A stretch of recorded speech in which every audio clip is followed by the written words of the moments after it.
What's up, Falcon fans? On today's episode, we're going to talk about the Washington Commanders versus the Atlanta Falcons. If you guys like this type of content, hit that like button. If you guys hate this type of content, hit that dislike button. It won't hurt your boy's feelings. Well, maybe just a little bit. But also, if you want to do a huge favor for your boy by hitting that subscribe button, it will help out the empire grow tremendously. So on that note, let's dive into the 7 categories I have for today's video. Let's get started with category number 1. Home field advantage versus home field advantage. So the Washington Commanders are going to travel to the Mercedes-Benz Stadium, and the Atlanta Falcon fans are going to be rocking and going to be loud, and so that's going to give the points to the Atlanta Falcons. So let's talk about category number 2. Coaches versus coaches. Ron Rivera versus Arthur Smith. So let's start with Ron Rivera first. We all Falcon fans know who Ron Rivera is because he was the head coach for the Carolina Panthers in 2011 through 2019, where he won 6 games against us, but lost 12 games. And then after that, he became the Washington Commanders' new head coach in 2020 through the present in 2023 so far. And going against us, he has beaten us twice with the Commanders, and so far has not lost to the Falcons ever since that. But what's very interesting, we all know he likes to play a basic 4-3 defensive scheme that really helped the Carolina Panthers at that time in 2013 through 2015 finish first in the NFC South Division, where they went to divisional games and Super Bowl appearances and averaged 10 game wins per seasons at that time.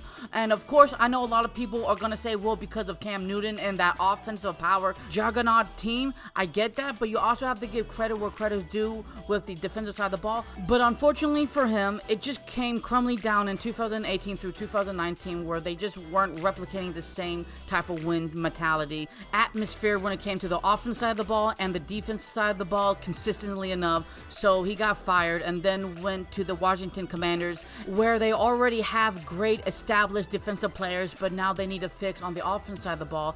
And that's where they brought in their brand new offensive coordinator in Eric Ben Anthony, where he sets up a really great play action, naked motions, and screenplays for them, the RPO system, so they can definitely change the momentum, so they can get spread out, because they really like to use a 3 wide receiver sets. And they also like to really use a lot of zone run plays as well. So that's what the Washington Commanders have brought to the table in 2023. So now let's talk about Arthur Smith.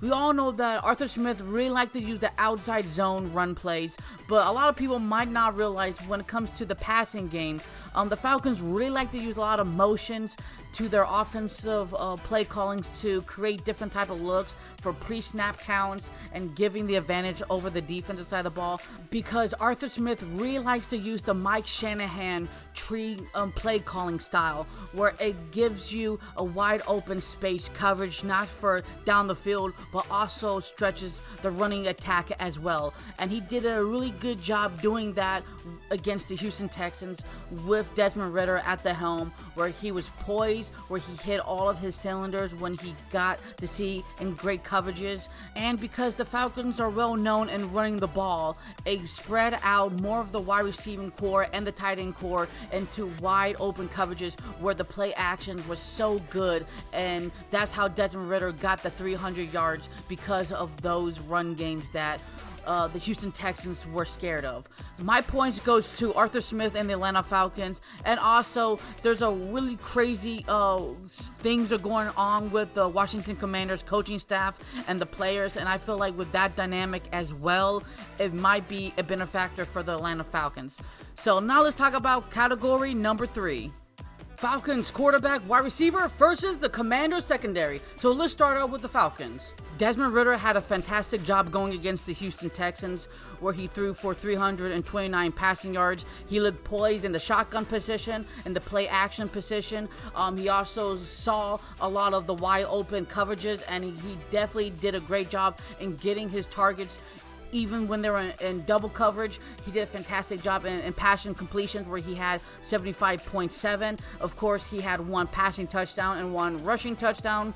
Very smart decision making, and he probably could have had more if a couple of those wide receivers caught the ball and tight ends. He made sure that the Atlanta Falcons offense will be continually be on the field when he had those 18 passing first down conversions out of the 26, where the Falcons ran the ball 8 times for the first down mark. So So for him to acknowledge the passing game pretty early on at this point in time is really great. And there's really nothing to be negative towards him this game. He made sure he didn't turn over the ball. He also made sure that they didn't get bad field positioning if they were going to go 3 and out. So when it comes to our wide receiving core, we all know that Drake London is that dude. Now, Mac Hollins is a guy that I'm very particular interested in because so far he's targeted 19 times but only caught 9 receptions, and I know he's going to go big at some point, hopefully in this game, because he has the potential.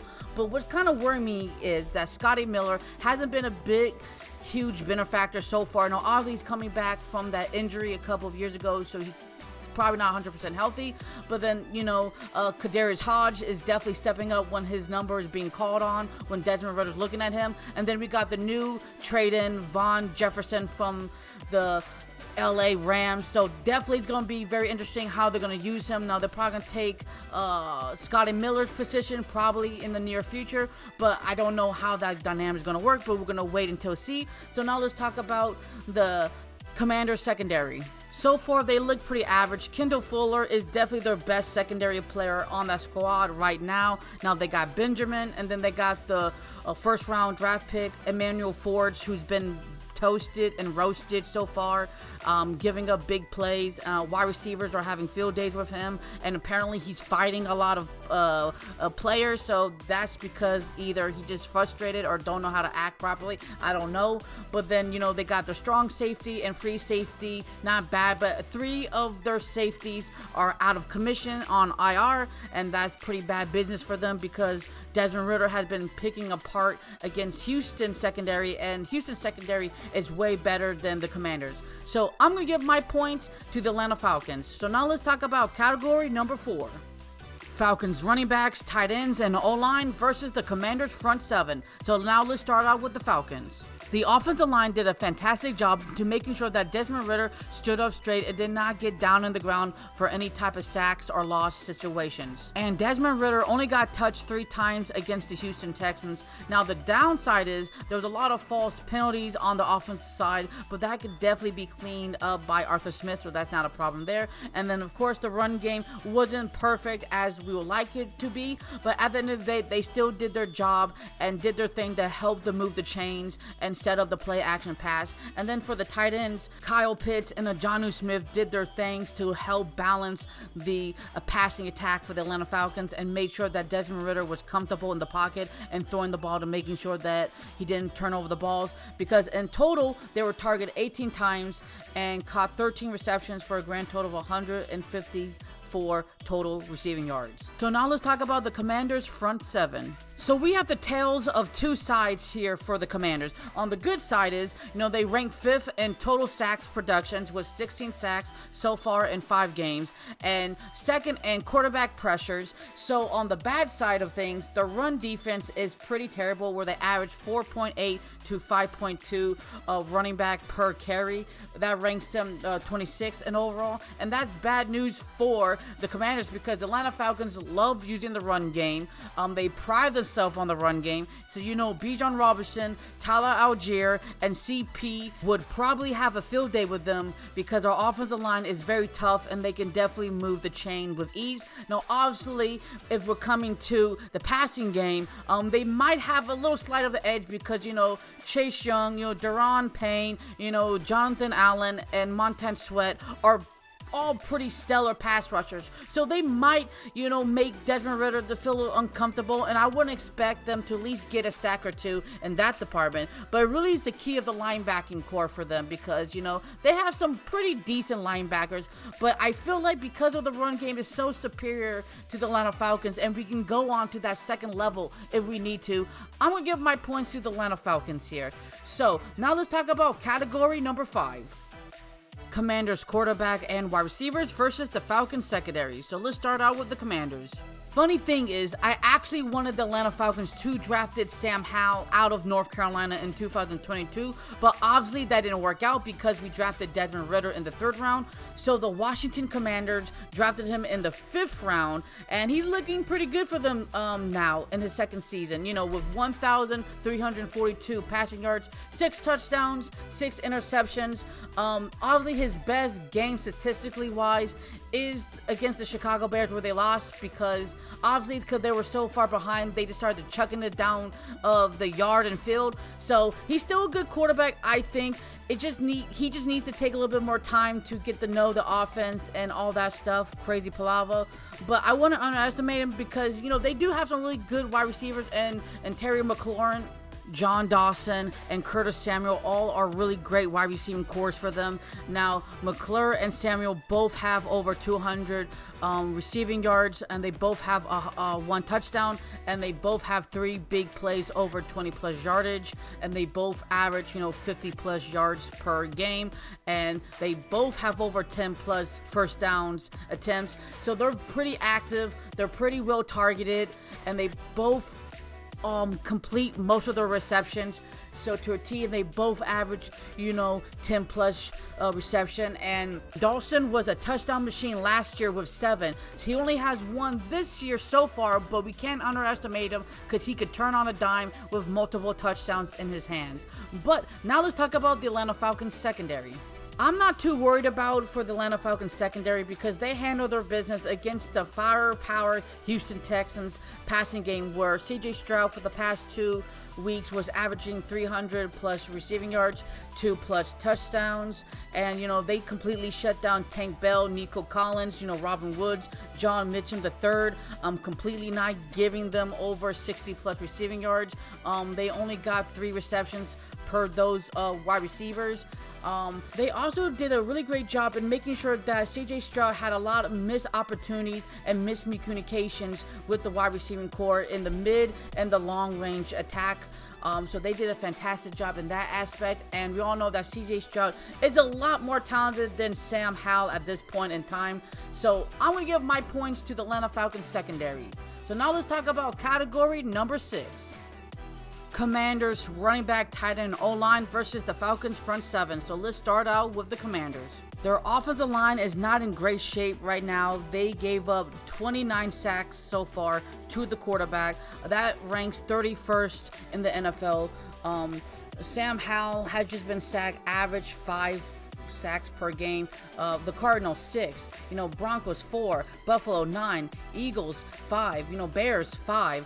Plus, their running game is not really that great either, where, their best running back is Brian Robinson Jr., and he's a beast, coming out of Alabama. He has 3 touchdowns so far, but he hasn't hit that 100 rushing yard mark so far, and he does average, 4.8 per carry. So there is something like there, but it's too inconsistent because the quarterback is getting pressured way too much, so they have to abandon the run game, and that's good for the Atlanta Falcons. But their tight end is definitely something we got to be worrying about, because the Atlanta Falcons usually give up the tight end 80 receiving yards and an average a 1 touchdown from the tight end position, because Logan Thompson is definitely a great tight end. He's been banged up a couple of times, but he's been targeted 25 times, caught 18 receptions for 183 receiving yards and 2 total touchdowns so far, and he has given the Commanders 10 first down marks for them to move the chain down the middle. So now let's talk about the Atlanta Falcons. On paper, we do handle the opponent's number 1 running back pretty well, but collectively of a group, we allow 100 rushing yards in total. We do get a lot of pressures, a lot of hits, a lot of hurries, but unfortunately we do not equivalate a lot of the sacks like we would love to have as Falcon fans. But of course, sacks are not everything, but they do feel a little bit sexier when you complete those hitting the quarterback on the ground. But besides that, our linebacking core is pretty stout. Caden Ellis did a fantastic job in man-to-man coverage. And Nate Landman, who's looking crisp and clean out there in the battlefield because he has 7 total tackles.